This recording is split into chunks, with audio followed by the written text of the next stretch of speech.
What's up, guys? Welcome back to the channel for all the latest in the pro wrestling world for this Tuesday, September 17, 2024. BC has you covered. We're going to talk a major event on its way back to WWE, and you ain't going to have to wait long for it. In just 3 months, this big event starts again in WWE. And for a lot of us, BC included, this event is our childhood in a nutshell. And I am so glad that today's generation, today's fan, especially kids, they get to grow up now with this event. I just hope they stay true to the foundation that this event was built upon. We'll talk all about it, but BC, very excited for this event to return in just 3 months. We're also going to talk the outrageous reason why AJ Styles has not returned yet. It has nothing to do with being cleared or wrestling in Japan or filming a movie or cooking hot dogs in the backyard. No. The reason is mind-boggling, but we'll talk about it. AJ Styles and why you have not seen him in a very long time. We're going to talk AEW Collision, their rating. We know that college football is back, but damn, that can't be the real rating, is it? It is. And because of that, BC is once again going to offer the same solution that I offered a year ago. We'll talk about it. We're also going to discuss big WWE superstar. We knew he was staying with WWE, but just about an hour ago, it became official on the Pat McAfee show. Pat McAfee announced it. This WWE superstar has signed an extension with the company. We'll talk about that as well. Oh, and we are also going to discuss Stamford, Connecticut, beginning the process of tearing down Vincent Kennedy McMahon's palace.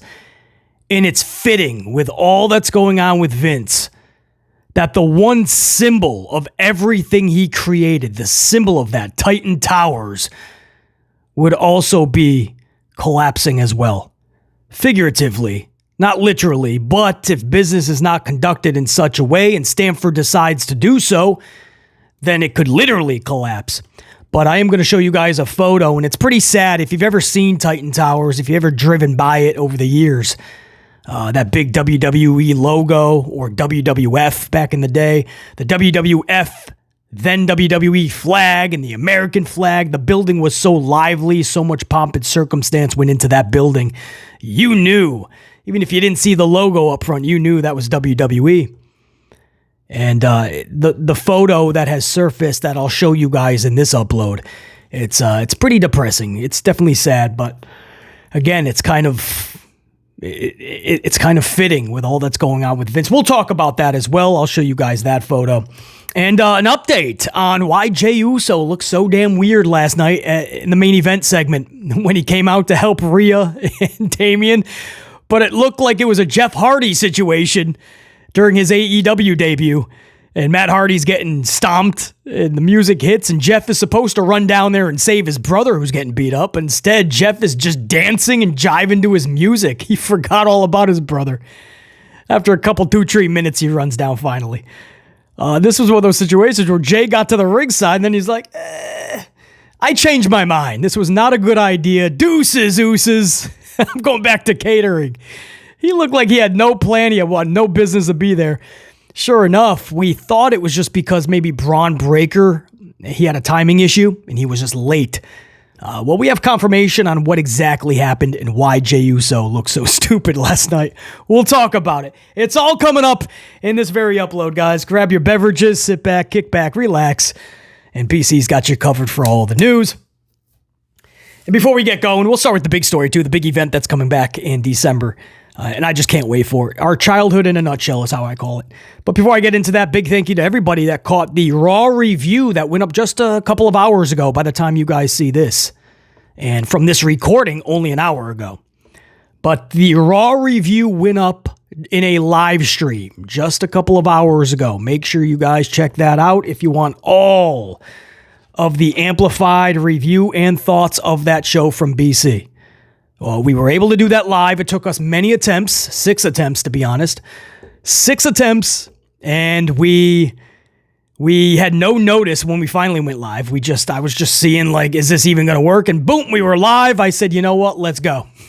So thankfully, a few hundred were able to see us live. And I know we're well over 1,000 already on that. So I know the replay unit is showing up big time. But in case you guys are wondering, yes, with no notice. And I know the tube was not able to push it because we were trying 6 times. So they probably got confused, the platform. But yes, there is a Raw review. We did it live, and it's on the channel. Go check it out. We had a lot of fun. A lot of channel members in the chat, so that was really cool. That made it worth it. So channel members, you represented big time. Appreciate you. All right, guys, let's get into it. Start with the big event that's coming back in December. It is indeed, right? Did I say it in the cold open teaser? I don't think I did. I think I held true to the teaser format in the cold open. But it is indeed, you probably figured it out or you already heard about it, Saturday night's main event. I'll say it for a 3rd time already in this upload. That was our childhood in a nutshell for a lot of us. Saturday night's main event, guys, is returning. It's going to be a special on NBC and Peacock. This is something that's going to happen every quarter. So every 3 months is what we are, I think it's safe to assume, correct? You know what they say about when you assume, you make an ass out of you and me, assume. But every quarter does mean every 3 months. So I think we're going to get one of these. Are they all going to be Saturday night's main event? I don't know. That is how they used to do it back in the day. 85 when it started, then it came back in the 90s for a little bit. So Saturday night's main event has been resurrected a couple of times, but it never stayed true to its original form. And I hope this time, I hope Hunter Hearst Helmsley really taps into the fan inside him that still lights that fire inside. And I hope, because Hunter knows the essence, what makes Saturday night, I almost said Saturday Night Live, because we're going to be on NBC and Peacock, which is just so awesome because that's where it used to be held. We've seen different variations of Saturday night's main event, but to be on NBC, man. But Hunter knows what it takes for Saturday night's main event to feel like Saturday night's main event. Now, aside from just another wrestling show where they just slapped a banner that says Saturday night's main event. No. Cheap knockoff, bootleg, dollar store version. We don't need that. Saturday night's main event is returning. I can't wait. I hope it stays true to form. And the date and time, guys, December 14th. 8 p.m. Eastern time.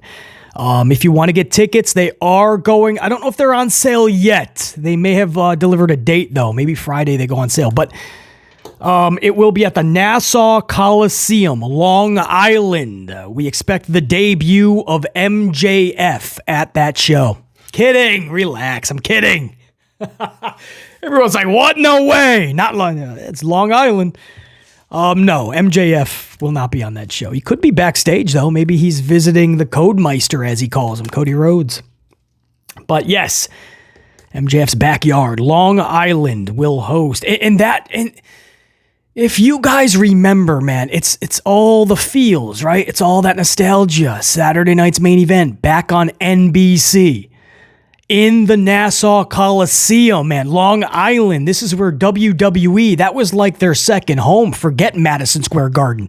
If you guys remember old school World Wrestling Entertainment, World Wrestling Federation, I should say, Nassau Coliseum, Long Island.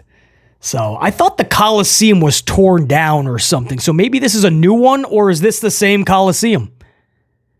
I don't know, but just hearing that, right? Nassau Coliseum, Long Island, NBC, Saturday night's main event, man, it just gets you in the feels. I'll tell you guys a quick story, man, and I know so many of you guys kind of followed suit, same story. But, Saturday night's main event came on when a lot of us were very, very young. And we had to trust when we asked our parents to wake us up, because it wouldn't come on till 11, sometimes midnight. And when you're very young, by 5 o'clock in the afternoon, you're cranky. By 6 o'clock, you're ready for bed. By 8 o'clock, you're catching those Z's. But right before bed, you knew, right? You would tell your parents, you gotta wake me up for Saturday night's main event. And that was just a thing. I just read, those are some core memories, right? That's a core memory, just getting woken up for Saturday night's main event. And there were some shows where I was so damn tired, I said, and then I just went back to bed.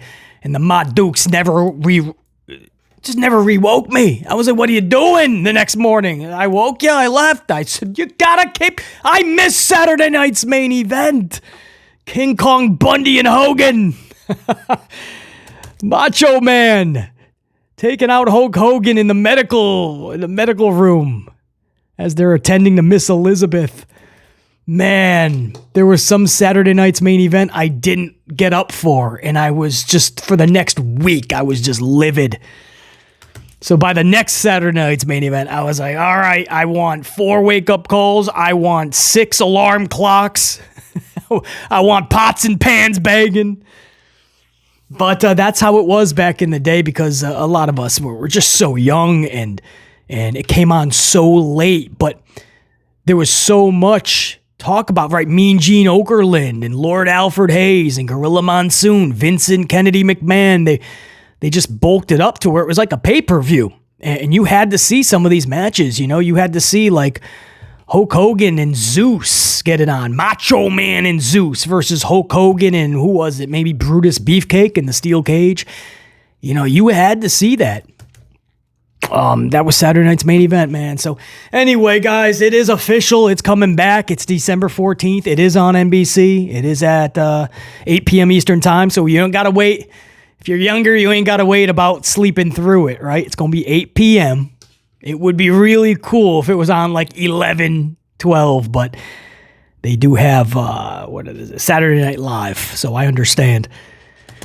But, yeah, man, it's coming back, and Nassau Coliseum, Long Island, pretty damn cool. BC was like, do I show up for that? I don't know. December, man, that's a packed month. Anyway, it's official. Saturday night's main event. Can't wait. And again, it should be every 3 months, guys. They're going to do these quarterly. That's in the contract that NBC Universal cut with the WWE when they were finalizing the USA, the SmackDown move to the USA Network. This is part of that whole big plan. So NBC and Peacock is going to cash in on it. Where do you want to go? Let's talk about AJ Styles real quick. Well, no, you know what we should do? Because something iconic is coming back. Let's talk about something that's being removed. Unfortunately, actually, because this building was just a thing of beauty, and it was always WWE in a nutshell. And that's Titan Tower, Stamford, Connecticut, WWE headquarters. And this, a lot of people, they view this and they speak about it like it was the house that Vincent Kennedy McMahon built, right? The palace of Vince McMahon. Because if there was a symbol of everything that Vince created, obviously WrestleMania, it's not in substance form, right? It's all the memories, WrestleMania, right? And you start thinking of all these things, or Saturday night's main event, right? Or all the superstars that have been in WWE.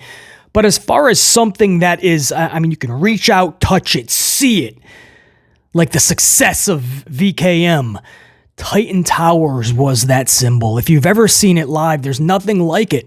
Nothing. From the East Coast, we would just drive by that so often over the years, and you could see it from so far away, and Vince knew that you could, so he put that big WWE, back then WWF logo right in the middle of the building, giant flags, the American flag and World Wrestling Federation, and I mean, this thing was a sight to behold. You'd have to pull over and take some pics of it.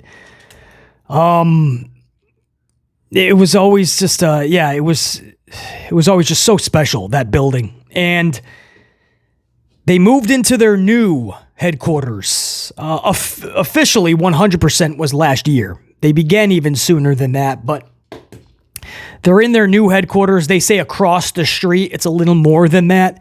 Their new headquarters is beautiful.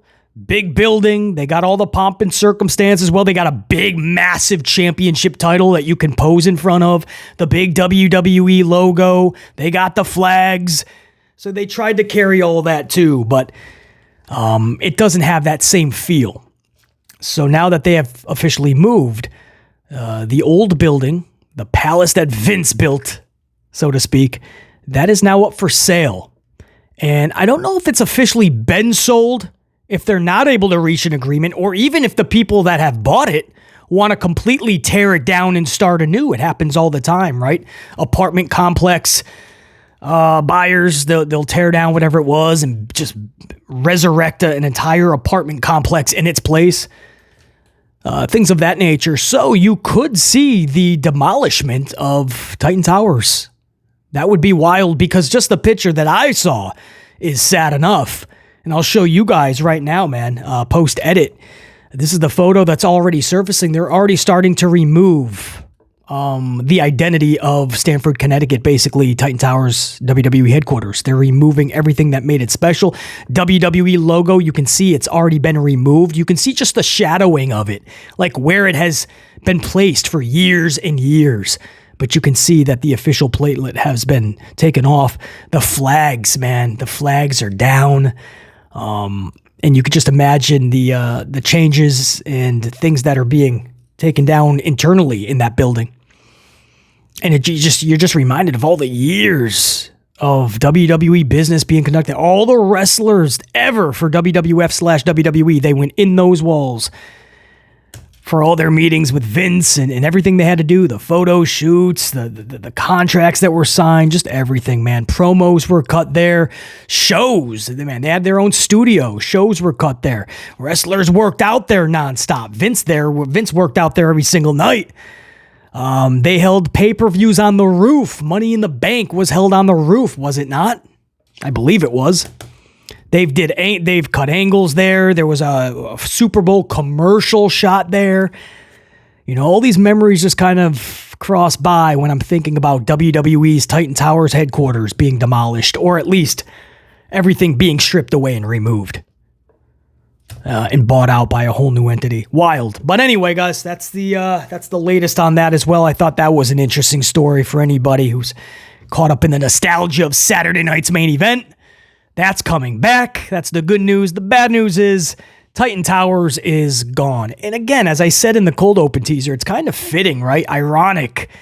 I don't know if that's the best word to use, but with all that's going on with Vince and basically that empire crumbling down, to see the symbol of Vince's success also, for now, figuratively, crumbling down, could literally come crumbling down. To see that, though, simultaneous with Vince and his woes, it's just wild, right? It's wild. Moving on, right? We'll go back up. We'll be a little more upbeat, right? We started with the return of Saturday night's main event. That's exciting. And then we got to depressingly talk about Titan Towers being ravaged. But I guess it is for the best. My one last thing I'll say about that, right?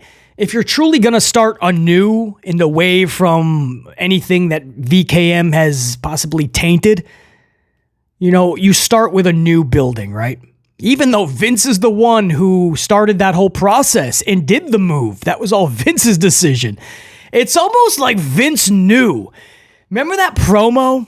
I'll go on to the AJ Styles story, but I just have to say this because it is interesting. Remember that promo years ago when Vincent Kennedy, he was doing the NWO promo, and he talked about how he's going to kill what he created, his creation, WWF, joining the NWO. And a lot of people were like, I don't know how much that was actually just promo and for show. That sounds like something Vince would do. And it was a running joke for years because we were kind of serious. Like, if anybody is going to ruin what they built because they don't want anybody else to have it, kind of be Vince.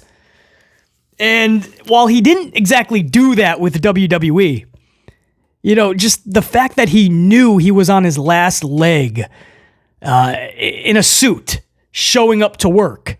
You know, he knew that a lot of shit was coming down on him, and he just knew a lot of that was done. So he sold the building, and he didn't want anybody to conduct business there. I truly believe that. I think Vince wanted to start anew, knowing that he most likely was not going to be a big part of this new building. but he could not stomach or fathom anybody else being in his palace. That's how I see it, man. I really do. Or, right, devil's advocate, we'll play the other side. Or it could just be like a George Steinbrenner situation in my beloved New York Yankees, when Steinbrenner was toward the tail end of his life and he wanted to put Yankee Stadium to a whole nother level, and he built an entirely new and way better Yankee Stadium. All the history and all the love we had for the old stadium, that'll never die. That'll always be there, and we miss it to this day. But the new stadium, if you've ever been to both, I mean, the new stadium is on a whole nother stratosphere.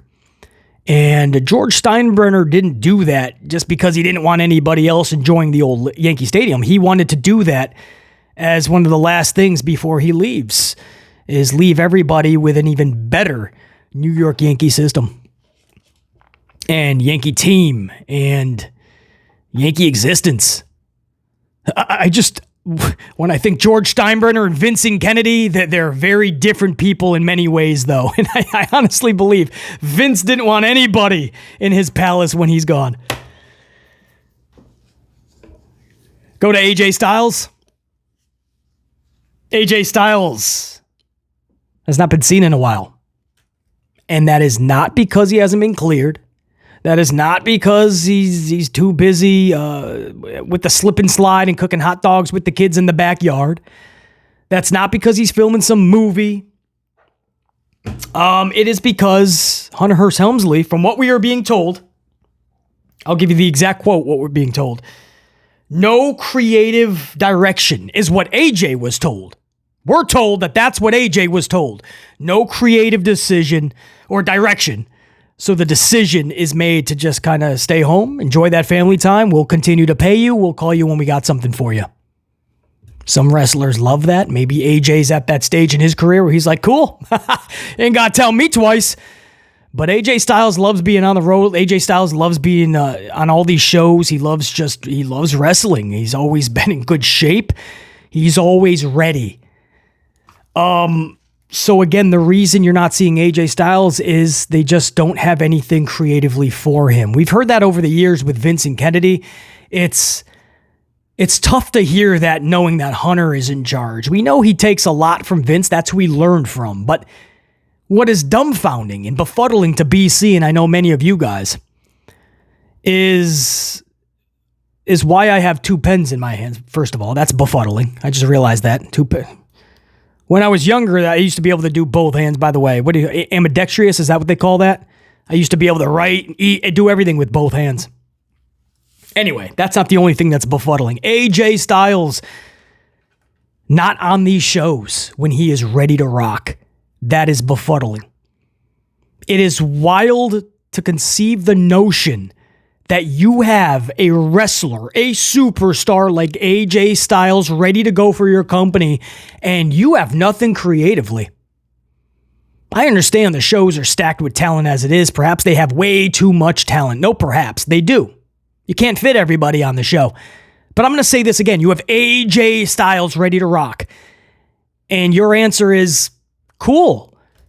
I got nothing for you.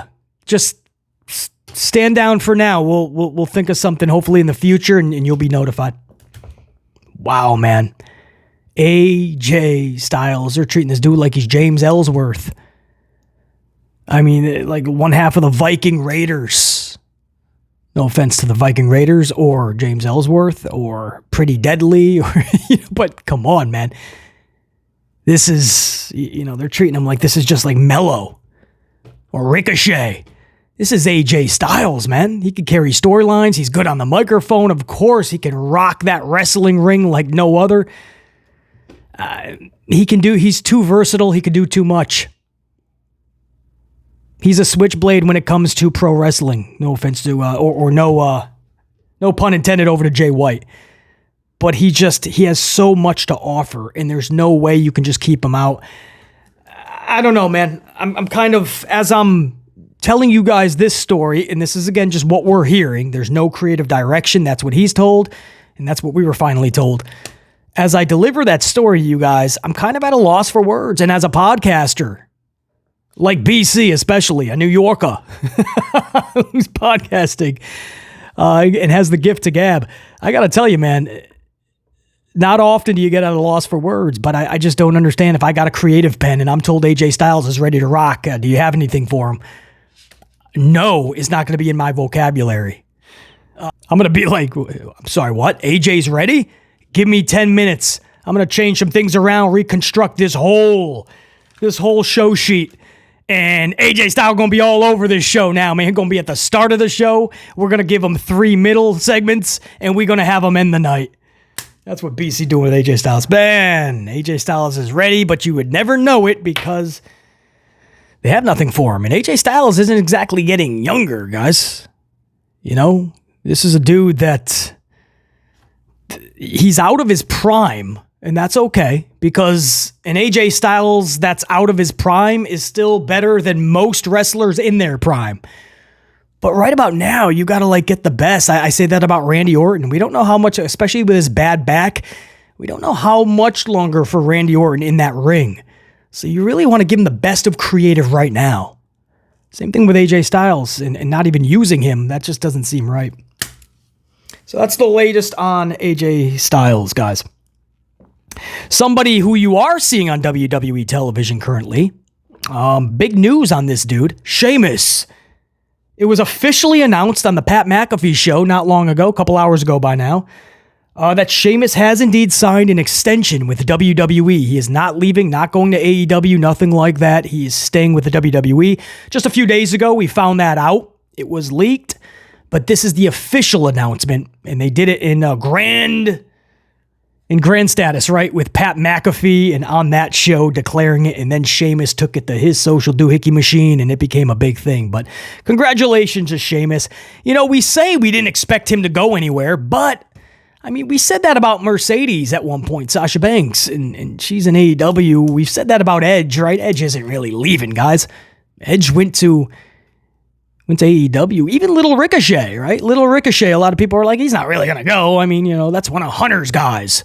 You know, he loves Hunter, and Hunter loves him. And no, Hunter didn't know how to really book him because Ricochet does not check off every box, right? The promo skills lack, obviously, and so much other things. So, you know, there's only so much Hunter could do.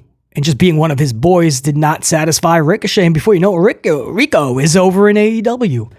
So as much as a lot of people say, Sheamus isn't going anywhere, I don't know. I've seen some wild things, and a lot of people showed up in AEW regardless. But Sheamus, it is official. He has indeed signed a WWE extension, going nowhere for the next 5 years, probably, most likely, ending his career with the company. Oh, where do you guys want to go, man? Real quick, Collision's rating. It's unfortunate, man. AEW Collision pulled 6. They would love that. That's not a lot either, but they would love that if they were up there with Dynamite numbers. Collision pulled 268,000 viewers. Now, I understand college football is back, but wow. That's rough, man. 268. I'm gonna reiterate the same thing I said about a year ago, and I said it many times actually. From the jump, when they saw the ratings go so low for Rampage and Collision, it was pretty clear. You're putting too much product out there, and you're not really zoning in on making one thing exceptionally good. You're just putting a lot of things out there at mediocre stands, right? So sometimes it's better if you do one thing really well, really good, instead of many things average. And this is one of those situations where, you know, before Dynamite got a chance to cement itself and find its own foundation, they added Rampage. Rampage never really found its footing either, and then it just kind of hindered Dynamite. So what was their answer? Add Collision. Collision, of course, right? It's a trend.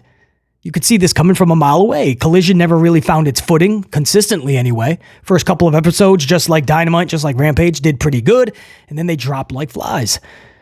So Collision doesn't get its footing. It hinders Rampage, which was already hindering Dynamite, so now both shows are hindering Dynamite. I hope that makes sense. Point is, you have too many shows and not enough people to care about them. So BC said, take Rampage, take Collision, put them in one. That's it. I feel that Collision is the better show. Whenever I'm able to catch segments or a show of it, I haven't been able to catch a show in its entirety, in totality, in a very long time. But whenever I'm able to catch anything from Rampage or anything from Collision, I truly feel Collision is just the better show, the better feel.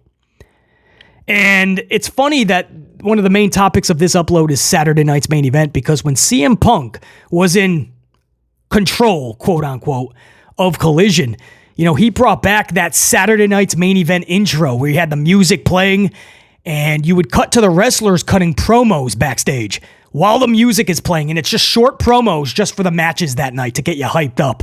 And I used to love that about Saturday night's main event. And they did that for Collision. And one of you guys, one of my subscribers, because I said, I had brought that up recently, how Collision, they just did that so beautifully, and I'm glad they brought it back. And one of you guys said, I think it was CM Punk that brought it back. And that makes sense because he's such a fan of the old school WWF. So I think a lot of that was definitely CM Punk.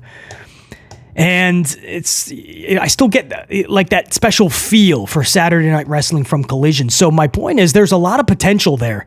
I feel that Rampage is just hindering it. I think you roll up both shows into one ball, you leave it on Saturday, and you see what you can do with it. That's the only way this is going to even semi-succeed. But Rampage is just too much, and it's not providing the interest that they're hoping for.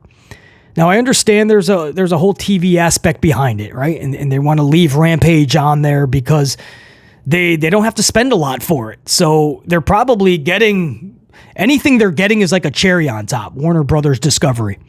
But they have to understand, if you want a better product, if you want a better return on your investment, if you want two cherries on top of that sundae, not just one, then you have to take off one of these shows. And taking off one of those shows is Rampage. Sorry, Rampage. Thanks for playing, but you lost the game. It has to be Dynamite, Collision. Let's see what you can do with those two. So that was what I expressed about a year ago. I said it many times.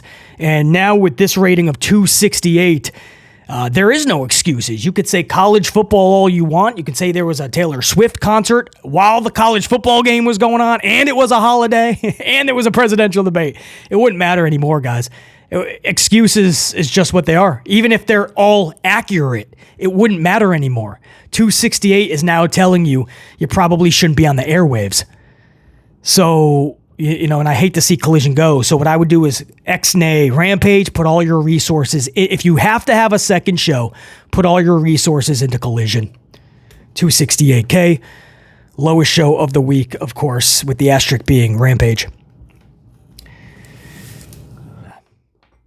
Ah, yes. We do have confirmation on why Jey Uso looked so silly this past Monday night, trying to make the save, or coming down the aisle to make the save, or at least we thought, but slowly, very slowly, as if he's letting Judgment Day just do whatever they want. And then when he finally got to the ring, he decided not to get in. It was like, okay, he's having second thoughts, right? Like, okay, I thought I was going to come down there and make the save, but there's a lot of them, and I just don't feel like getting whooped. So it's almost, even that was funny, right? Like, then what was your plan coming down if now you're going to assess the situation? You think by going around to the other side of the ring it's going to help? It was weird. And then he just starts going backwards. He takes a few steps back, and I'm like, what does this dude do? Sure enough, Bron Breakker attacks him. So then a lot of us started to think maybe Bron was just late. Well, we can confirm, or at least this is the internal word we're getting. We can confirm Bron Breakker was late. So it was a massive botch by the IC champion Bron Breakker. He was supposed to be there when Jey Uso made its way down. And Jey was he gave Bron a lot of time, man. If you catch Jey Uso, it was like a Jeff Hardy situation. There's no other way to put it. He's just taking his sweet time. He's got a coffee brewing. He's reading the newspaper. Yeah, there's an old thing called newspapers. Jay's got the newspaper in one hand, a coffee in the other. He's yelling over to Rhea and Damien. I'll save you guys in a minute. Give me a minute. I just got to the sports section.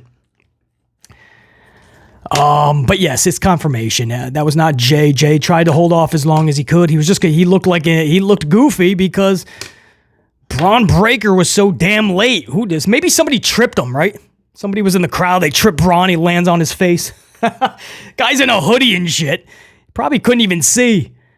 Why is he in a hood? Just have him jump the barricade and spear him. Call it a day. He doesn't have to be dressed like he's about to rob the local 7-Eleven. Relax. Speaking of Jey Uso, we'll end it on this note, this upload, especially with the Raw review going up just a couple hours ago. This one went a lot longer than I had wanted it to. But we'll end it on this. This is some insight on Hunter's long-term storytelling and lack thereof.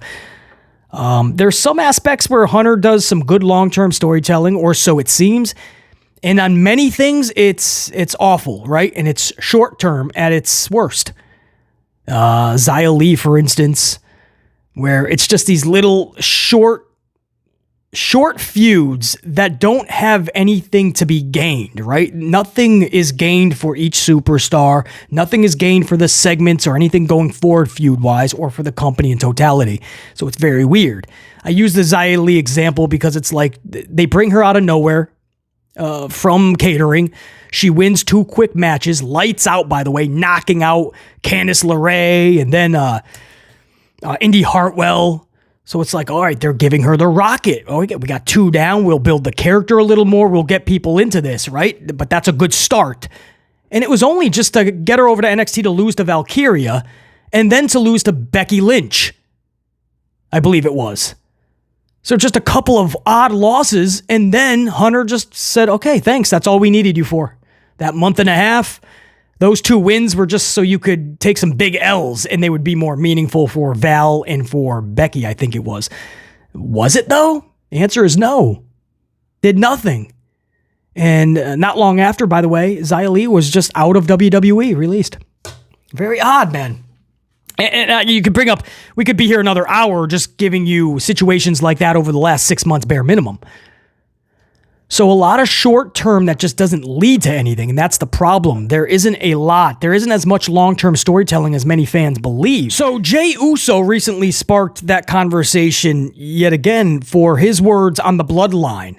And how much does he know? Like, how much is planned? Because it's imminent, right? You got War Games coming up. A lot of people are giving Hunter a lot of credit. They're like, oh, Hunter's probably had these plans in place since Mania. Where if you saw the WrestleMania documentary, Hunter is booking a lot of this day by day. He knew Cody wasn't going to be in the main event. He still had Cody win the Rumble. And in the doc, and what he said afterwards was, it'll work itself out. We'll see.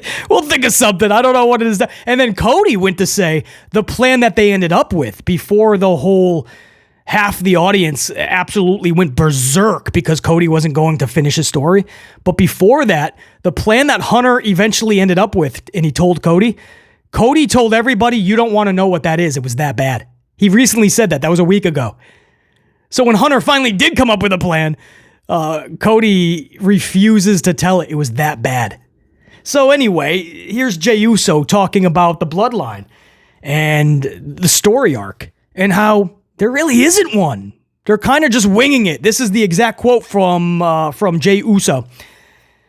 Jey Uso says he has no idea of future plans, not even next month. I'm looking forward to the bloodline storyline as much as all of you because I'll be honest, I don't know what we're going to do. He says, I'll be honest. And Jey Uso's one of those dudes. It's not like there's no kayfabe. This is not just trying to, throw us for a loop, get us on the off the beaten path. No, he's when he says I'm being honest, Jey Uso is being honest. He says, I'll be honest. I don't know what we're going to do. I don't know what's going to happen. I don't know how they are going to intertwine me back in there. Maybe Sammy, maybe another family member, more surprises. Man, he says. The possibilities. End quote. So that just, that sparked the conversation because people are like, damn, Jey, we're this close to Survivor Series War Games. All of us are hoping there's some concrete plans for the bloodline and what's going to happen at War Games because Roman's back now, right? You want long-term plans. And Jey Uso's like, dude, I have been told nothing. He says, I'm looking forward to the Bloodline storyline as much as all of you because I'll be honest, I don't know what we're doing. He says, I don't know what's going to happen. I don't know how they're even going to intertwine me back. So Jey Uso's been told nothing. So unless you're saying, well, H knows, he just hasn't told anybody. He doesn't want it leaking. I don't know, man. There's nothing that has told us that that's how Hunter Hearst Helmsley books. But it was just interesting, right? How a lot of these wrestlers are still, like they were with Vincent Kennedy McMahon, they would always say this. They don't know what's up. But at least with Jey Uso, he's excited about it, right? The Bloodline has always been a decent, at worst, storyline. The worst coming with this new bootleg version with Solo in charge, unfortunately, and no Roman. This is probably the weakest of the storyline, but it's always been pretty good. So Jey Uso's looking forward to it because it's damn good, but there's a lot of wrestlers that are not involved in a good storyline and they don't know what's going on with their character or if they even have a story. And those times are tough for those individuals. At least Jay's in a good one. Guys, that's what I got for you, man. It's been a great upload, an amped upload. Glad I could deliver this right after the Raw review. If you haven't caught that, check that out. We did that live up on the channel under the live section of the channel. Smash the up, helps BC know you're fully amplified. You know the deal, and it helps out that algorithm. Smash the subscribe, the notification, all the things down below. And I appreciate you guys big time, man. Until next time, and there will be that next time. Top guys, we're out. And BC is saying, deuces, ooses. No. We're saying, check you.